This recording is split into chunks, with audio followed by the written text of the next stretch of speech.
Brent Venables delivered some great news down in Destin, Florida.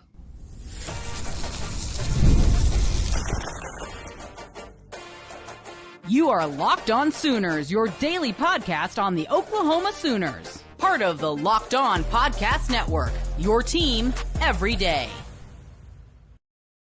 What's up, Sooner Nation? Welcome to Locked On Sooners, and thank you for making Locked On Sooners your first listen every single day. Shout out to all the everydayers out there tuning in and subscribe to the show wherever you get your podcasts. He's Jay Smith of Unfair Sports. I'm John Williams of Sooners Wire at USA Today Sports, and we are part of the Locked On Podcast Network, your team every day. On today's episode, we're going to talk through Jim Nagy's latest offer through the transfer portal. We're also going to talk about what Lane Kiffin's idea was for the college football playoff and where they should go. What direction should the SEC lead the college football playoff discussion? We'll discuss that in the second segment. But first, Brent Venables down at the SEC meetings in Destin, Florida, met with the media for 30 minutes. And George Stoia shared this little nugget over at Sooner Scoop and On 3 that JaVonnie Gibson and Jaden Gibson are both on track to be ready for the start of the 2025 season, Jay. Yeah, and Brent Venables had mentioned this back in the Crimson Combine. I couldn't figure the name. I lost the words. And so, but he mentioned that the expectation was that JaVonnie Gibson would be back, by the first week of the season. And the funny thing is that as we talked about JaVonnie, the excitement about him coming back due to the unfortunate the injury and the surgery he had to have, and the fact that it was an unfortunate situation with a teammate, rolling onto him rather than him getting hurt in actual drills. Those freak accidents always hurt your feelings and whatnot, but it sounded like there's an opportunity for him to come back quickly. So, of course, we're all excited, elated, and not really losing our mind behind it. But we hadn't heard a single thing about Jaden Gibson. Mm-mm. And the rumors were flowing all over social media that he was going to potentially hit the transfer portal and do something different, or he may medically retire. I had been seeing so many conspiracy theories, mainly because we hadn't heard any concrete words about him besides the fact that he was pulled out of drills due to having a minor setback or feeling some discomfort. I don't think it was an actual injury or anything, but it was more so discomfort. Well, John, we finally got some words. We actually heard some confirmations. It sounds like he's going to be potentially ready to go at the beginning of the season. And if that's the case, man, the Sooners just got themselves some great news in preparation for fall camp. Yeah, and Brent Venables even clarified, he said 100% ready. Not questionable, not doubtful, 100% ready. I don't think that they're going to try to go into this season with these guys unless they're ready to go. Like, they're going to make them wait until they're 100% before they get back on the football field. And I think that's the right call. Like, Jaden Gibson coming off an ACL injury, you've got to make sure that you take care of him. He's too good of a player, too explosive of a player. And again, he's one of those dudes that just stuck it out with you. Yeah. Your first recruiting class in 2022, he became a part of it. And when maybe things didn't go great his true freshman season, he trusted the process and just stuck it out and was ready to have a big role last year before the ACL injury. JaVonnie Gibson, a guy that has an opportunity to be a big-time player, you want to make sure you take care of him. You're not going to need him week one. You don't need him week one against Illinois State. You've got enough wide receiver talent on your roster to go beat Illinois State, beat them handily, and get a lot of guys good snaps and good reps. If those two are ready to go in week one, then yeah, by all means, get them on the football field. If they're 100%, if they're not 100%, don't worry about it.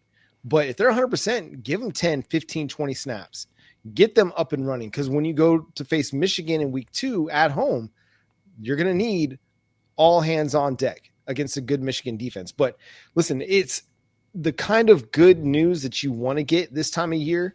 Whereas last year, man, it just seemed like one after another, you're just hearing about one guy being dinged up, another guy being dinged up, the offensive line not having enough guys to practice. And it's kind of turned, man. Like, the injury thing has, quote unquote, regressed to the mean a little bit. Are there guys that are going to be battling injuries all year long? Yeah.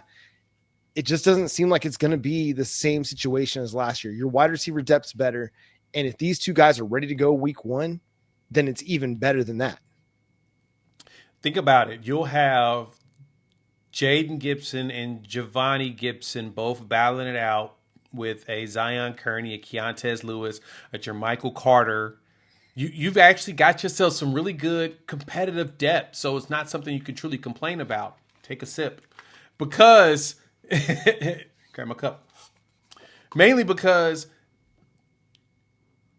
someone goes down, you should have somebody ready to step up, and you've got more veterans in comparison to a bunch of players who had never actually ran some snaps. Deion Burks is still going to be a major player there. Same thing with Isaiah Satania. So you know that John Mateer is probably seeing the options that he has out there. Somebody posted, I think actually the Mainline podcast, they posted it on X the other day.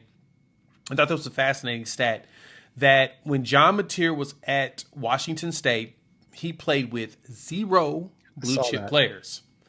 He's at Oklahoma. He's got 48 on the offensive side of the ball. Huge. John, I don't think that does that sound like a bad thing? That sounds like a really good thing as far as talent goes. So if the expectations for John Mateer is to be able to maintain the stats he put out last year, I don't think it should be that hard for him to do it with him playing with a bunch of actual blue chip players. Yeah, the level of competition has gone up, but also the level of talent that he's playing with has gone up as well. No disrespect to Washington State, None. But it is what it is. Even Washington State, when it was a part of the Pac-12, wasn't going to have the talent that Oklahoma has. Now that they're part of the Pac-2, it's a totally different league. Like the level of talent between Oklahoma and the SEC and Washington State, Oregon State in the Pac-2, it's different. It's just different. But and John Mateer was able to go and win some significant games. They beat Washington. They beat Texas Tech last year with 0 blue chip players on the offensive side of the ball. And he's going to get to play with a lot of really good players. And he himself is a good player. It's not like this talent has to lift him up or he has to lift up all the talent. They're all going to be raising, what is it? I can't remember what the saying is. I'm going to butcher it, but it's like, never mind. I was going to do high tides raise all ships. High tides raise all ships. Yeah, something like that. It came to me eventually. Sorry, I'm not a sailor. I shouldn't try to use sailing analogies. My apologies, everybody. But no, even adding to that though, John, when you look at like Jaden Ott, when he was over there at the Pac and he had his best year, 1,300 yards, and led the conference, that was when a lot of people were thinking the Pac had some of the best conference in the country. They were at least within the top 3 that year because the quarterback play was absurd. The talent was there, and basically all they were doing was beating up on each other. And then you saw Washington make it to the national championship game. They beat a Big 12 squad. They battled with a Big 10 team for the title. They did. I mean, so if we're going to, and John Mateer cut his teeth in that conference. He played some games when Cam Ward was there. He came in some reserve moments with Cam Ward and played out there against that competition. So it's not like it just complete. I mean, the competition around him may have regressed some, but if you really think about it, he was able to see what it looks like. And as you mentioned, him coming to Oklahoma, he's going to be able to – he's playing with players who have played against SEC talent. They know what to expect and know what to prepare for. That is going to be the big difference maker for him. Plus, he's going up against an SEC defense who went out there and punched a lot of SEC teams in the mouth. Let's not pretend like our defense didn't. So he's seeing what an SEC defense looks like. Brent Venables gave SEC offenses hell when he was in the ACC. So – it's not like he's getting it easy. And we know Brent Venables is known for throwing the kitchen sink at folks. And we talked about this before. The practices, all the reports coming out was offense would win a day, defense would win a day. Offense would win 2 days, defense would win 3 days, and offense would win 2. And then the defense would win 1, and the offense it would go back and forth. So it was consistency and back and forth. But getting back a JaVonnie Gibson and a Jaden Gibson, 2 players at their size and capabilities, if they come back 100% healthy which is the expectation, but also still has their explosion and their speed that they had before those injuries, John, hey, we got to put the word out there that we're back on top. It might take Jaden Gibson a little bit of time to get going, but once he does, he's gonna be a threat, and I'm excited about 4 it, man. games. They got 4 games to do it. We don't even need him for Michigan, really. I think we'd be fine against Michigan with everybody else. But you can get Illinois State, Temple, probably Auburn and Kent State to really get going and prepare for Texas. I think we'll be fine. Yeah, but even if he's not, the depth is so much better because you have guys that have a lot of production under their belt and some young blue chip players that are trying to emerge and earn some roles. What is the best option for the college football playoff? There's a lot of opinions out there about that. We discussed some of them on yesterday's show. Greg Sankey trying to move the SEC away from the NCAA if they don't get their way. Well, one SEC coach had an idea. We'll discuss coming up next year on Locked On Sooners.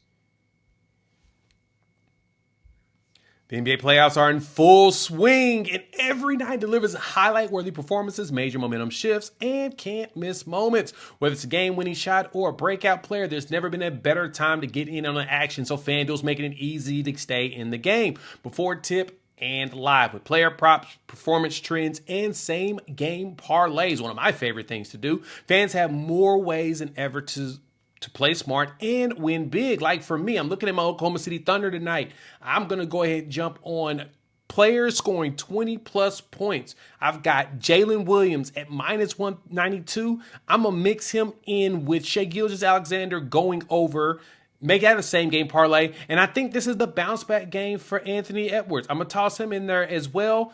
Nah, I don't think I'm going to do that for Julius Randle, but I'll take the 3 stars that I feel like can do it, put together a parlay, and the best part is, if that first $5 bet hits, you can get a $200 bonus.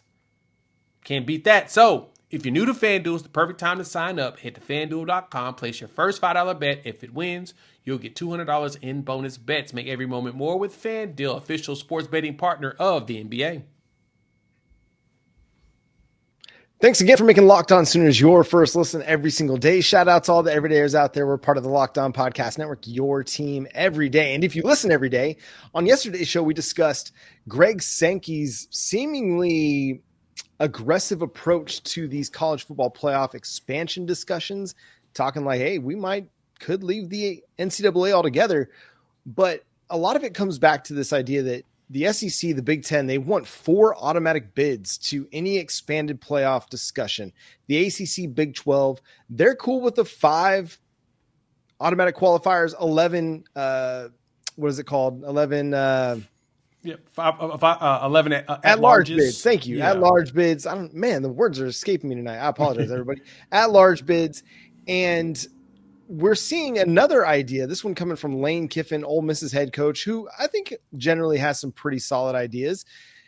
He's going with a 16 best philosophy. Like, get the best 16 in the playoff and forget all the automatic qualifier stuff. Just get your best 16 in there.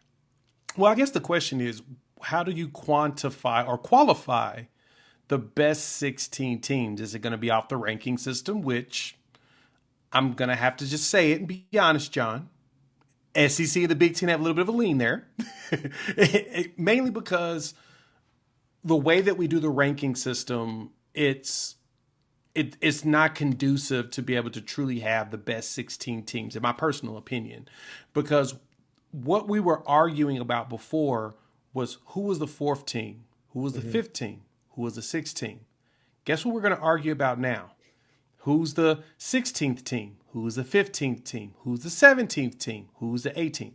All it's going to do is open up another world of arguments no matter what, which Lane's not wrong, though. Going with the best 16 teams is the best model you could possibly go with. The only problem, though, with that is when it comes to the SEC, as Sankey has made mention there in Destin, is that if there are no automatic bids, the SEC is not really interested in going into a 9-game conference schedule. Unlike the Big Ten and the Big 12, which they have, 18 teams each or roughly, and they play 9 games, which still pretty ridiculous in my mind. They need to change their names, but I digress. John, that to me, this is where things are going to get super muddy. And this is honestly where I can totally see people think about breaking off.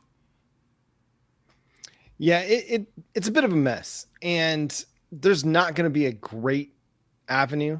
I still am of the mind that I don't love the 4 automatic qualifiers for the SEC and the Big Ten. Are there going to be a lot of years where you're going to get 4 SEC and Big Ten and 4 Big Ten teams in there? Probably. But to just say, hey, as a matter of rule, every season, even if we've got to put in an 8-4 team, we've got to have 4 SEC teams in there. To me, that just is too much. That's like saying you've got to put in, a team with a losing record in the NFL playoffs. Like, it happens because the divisions, they kind of eat themselves alive sometimes. Yep. But people hate that, right? They hate seeing a 7-9 team get in, or used to be a 7-9 team. Now it's an 8-9 team get in over a team that's got an actual winning record. I don't think you're going to run into that problem as much in the college football world, but I just don't like the idea of the automatic thing. If you just tell me like, hey, there's going to be some seasons in which the Big Ten might get 5 or the SEC might get 6 one year, who knows how that's all going to play out. Don't necessarily limit yourself to just 4 by saying you're going to get 4 automatic qualifiers, but also some years you may not deserve 4. And I think it's okay to have that reality be a part of the discussion. Yeah, no, I totally agree with you on that. And the variables on that, to me, is okay. I don't mind if you have a season where the SEC gets, like you said, they get 5 or 6 bids, and then the Big Ten gets it some other year. But those arguments at around 16, 17, 18 are going to be critical. Like, for example, if we look at the final rankings last year, actually, you know what? I'm not going to do the final rankings. I'm going to do the Week 16 rankings from last season. You will have arguments for Iowa State, BYU, and Clemson of who deserves to get that 16th spot.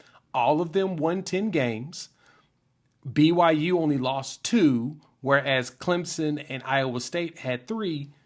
That's going to be a massive argument there.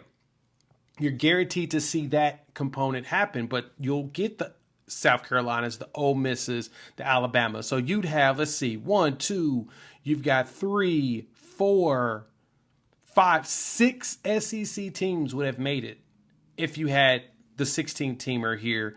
Big Ten would have had 1, 2, 3, 4. They would have had 4 teams make it. And then Illinois would probably be down here at 9-3 arguing that, hey, we're better than a 9-3 South Carolina or a 9-3 Ole Miss. Why is the SEC? No matter what, John, we're going to have people fighting and arguing nonstop. But I agree with you. I don't mind that so many years here and there that one conference is going to get more teams than another.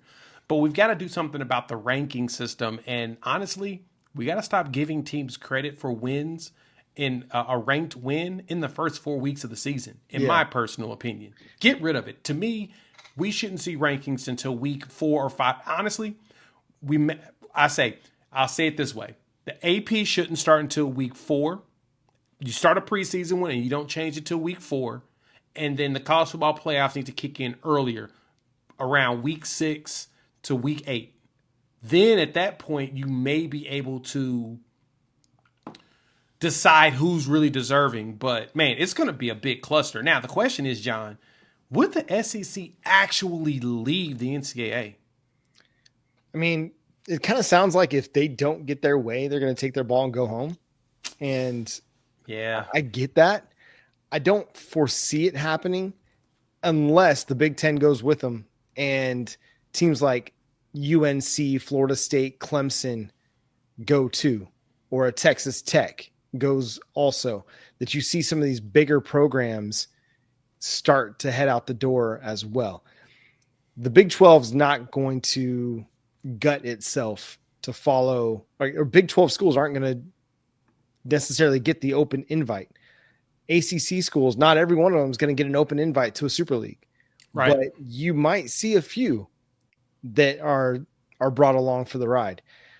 I think the thing that comes down to is, will the SEC follow through?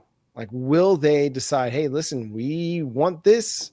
If we're not going to get it, we're going to go do our own thing. We'll declare our own national champion and go from there. And I don't love that. I want to I want to see a lot. I want to see these conferences playing each other.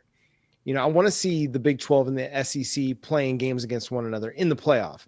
I want to see the ACC and the Big 10 playing each other in the playoff. There's no reason we need to go down this road. Everybody's making enough money. Agreed. I know everybody wants to make more, and there's always more to be made. But enough's enough. Like, and maybe I'm not rich enough to say that. Like, maybe I'm just too broke to understand. Like, there's never enough money. I don't know. But, dude, you've got to, at some point, decide college football is fine where it's at. And I know money's always been a part of it, especially over the last 40 years, and money's going to always be a part of it. Money's all of it, actually, is what it really is. Think about it. But at some point, the adults in the room, the broadcast, the networks, the conference commissioners, the presidents, the athletic directors have to say, listen, enough's enough. We as a collective have to try and keep this thing together. Yeah. And it's unfortunately, it'll never be fair. All the stadiums aren't the same size for a reason. All the budgets in the athletic departments aren't the same for a reason. So you got to make it as close to competitive as possible. And Kiffin's way of going with the best 16 probably is the closest. But again, at that point, we're going to argue about who deserves the automatic, who deserves the bye week, who deserves home field, and then who deserves the final 4 spots typically. So no matter what, we can't agree on everything, but right. There's always going to be some arguments, and the schedule disparity is always going to be a big discussion piece. Exactly. And I'm kind of getting to the point where I don't think the SEC goes to 9 games because I don't think we're going to land on automatic bids. Yep. And so I don't think that the SEC is going to give up that extra non-conference game that they can use to pad their schedule. I just don't think that they're going to do that. And so before the SEC and the Big Ten part ways with the NCAA, I think it's more likely that we just settle with 8 games. They'll try to schedule, competitive out of conference opponents, but they're not going to jump to 9 games. The coaches don't seem to want it. The athletic directors don't seem to want it. And those are the guys that drive the bus for the SEC. Yeah, there's a couple of ADs that said that they'll go to 9 if, they're willing to go to 9 with automatic bids. And that's specifically because ESPN is willing to pay more for those games. Yep. Totally understand it. So it's all about that mighty dollar. Yeah. If anything, I need the SEC to go ahead and make a deal with the Big Ten, play against each other, and start working on knocking each other out. Knock out some of these Big Ten teams so you ain't have to worry about it.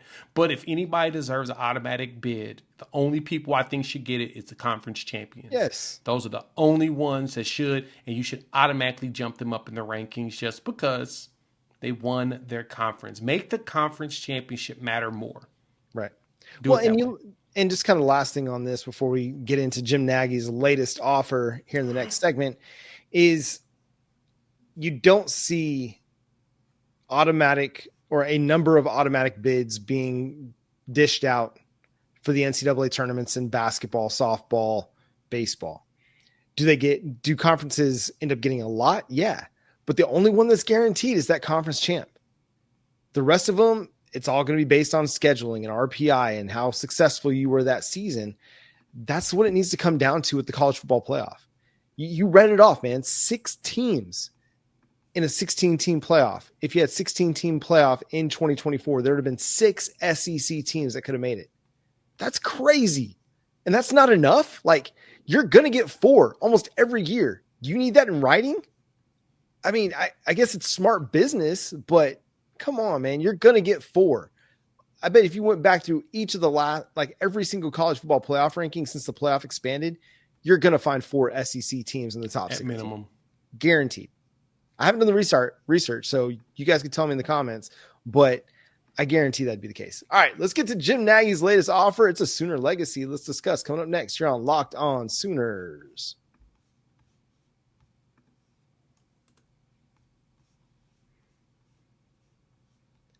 What's up, Sooner Nation? Thanks again for making Locked On Sooners your first listen every single day. Shout out to all the everydayers out there tuning in and subscribe to the show wherever you get your podcasts. We're free and available on all podcast platforms and on YouTube, so hit that subscribe button and that notification bell to let you know when new episodes drop. Part of the Locked On Podcast Network, your team every day.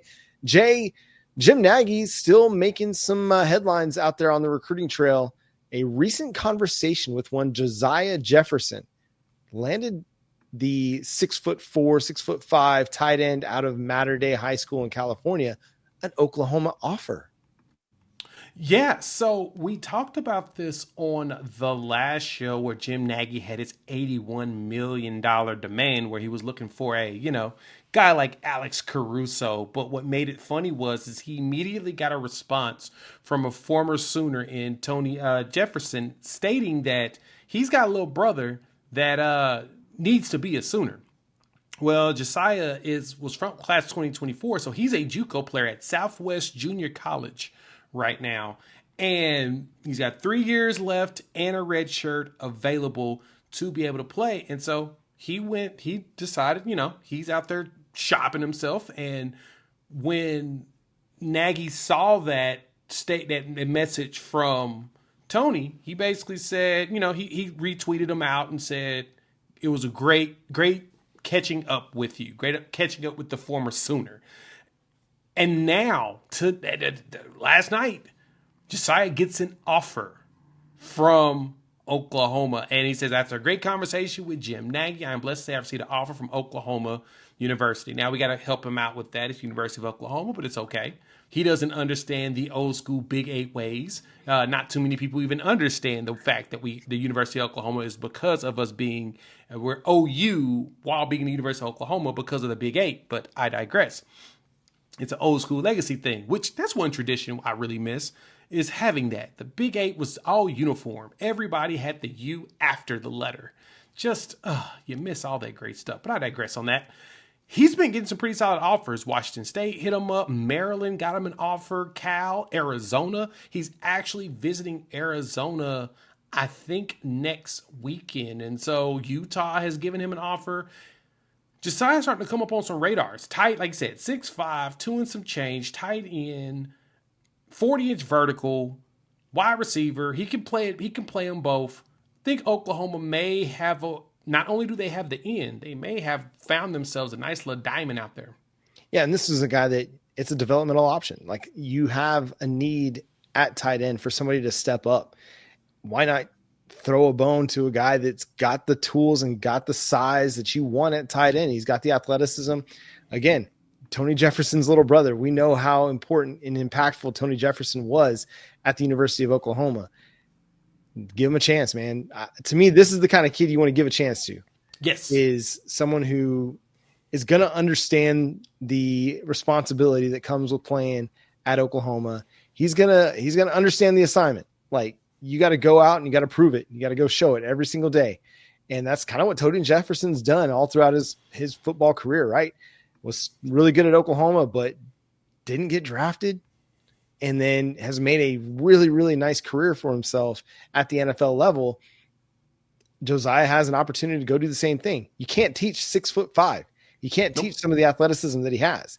You can work on the blocking stuff. You can work on the route running stuff. He's got good hands.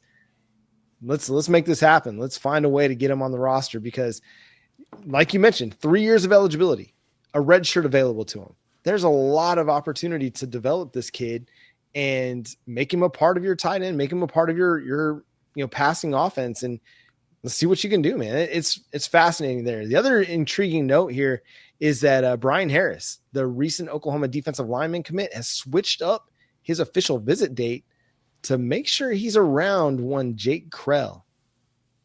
Hey, look, we talked about him with Brian Smith earlier this week, and he talked about just how talented that kid is. Like, he's just so talented as a freshman. He has so many tools and moves at a young age. It's like he's light years ahead of the competition. And we know that Oklahoma is deep in the trenches when it comes to this conversation. And heck, Jim Nagy even said this after landing Brandon. He basically said it starts in the trenches. And that's one of those positions where we know that he is keyed in and focused on trying to win some players. And man, if Brian's already here, he's trying to he switched him up from the 6th to the 20th. That way he can recruit people to be on the line with him. Man, that tells me that we just landed ourselves an elite pickup with Brian Harris. Man, he may be the MVP of the class if he's out here doing this type of recruiting. I mean, it starts that way. That's why, getting guys like Jaden Jackson, David Stone as part of your, 2024 cycle was so important because it helped peer recruit those other dudes as well. You got Brian Harris out there who, again, Brian Smith likened him to a Jaden Jackson, who at this point in the cycle was only a 3-star at the time. So if Brian Harris can come in and have as much of an impact as Jaden Jackson did with the peer recruiting back then, if they can land Jake Krell, that'd be huge. Again, Brian Smith was very, very complimentary of both just the talent that he is, but also the person that he is, which seems to fit a lot of what Brent Venables is trying to build in Norman. And what Miguel Chavis has done on the recruiting trail on that front is awesome, man. And if they can land Jake Krell, that gives them another bona fide edge to add to that defensive line rotation as they continue to kind of just stack talent over the years. I mean, we've got blue chip prospects, blue chip talents on the roster, but you got to keep stacking them. You got to have waves of those guys every single year. And if they're able to land a Jake Krell, that'd be absolutely huge. An IMG Academy guy, David Stone, Jaden Jackson, that they're talking to him. Oklahoma's interior offensive line commitment, Will Conroy from the 2026 cycle, he's talking to him too, trying to make sure that they get that IMG talent. Anything else we got to talk about here before we wrap up today's show, Jay? No, look, Jim Nagy's out here giving out his own offers now. That just tell you something about how this staff is working and how Jim Nagy plans on making sure that he is truly ingrained in the success in this recruiting. Hey, we hit a home run with that hire. That's all you need to know. Yep. Jim Nagy out there making things happen. And that's going to do it for today's episode of Locked On Sooners. Thanks so much for tuning in, being a part of the show. Subscribe to the show wherever you get your podcasts. We're free and available on all podcast platforms and on YouTube. So hit that subscribe button and that notification bell to let you know when new episodes drop. Follow Jay at Unfair Sports. Go check out his channel, Unfair Sports, over on YouTube. You can follow me at John 9 Williams. You can read my work covering the Sooners over at SoonersWire.com. This show is at Locked On Sooners on all of your favorite social media platforms. But until next time, he's Jay Smith. I'm John Williams. We'll talk to you then. Boomer. Sooner.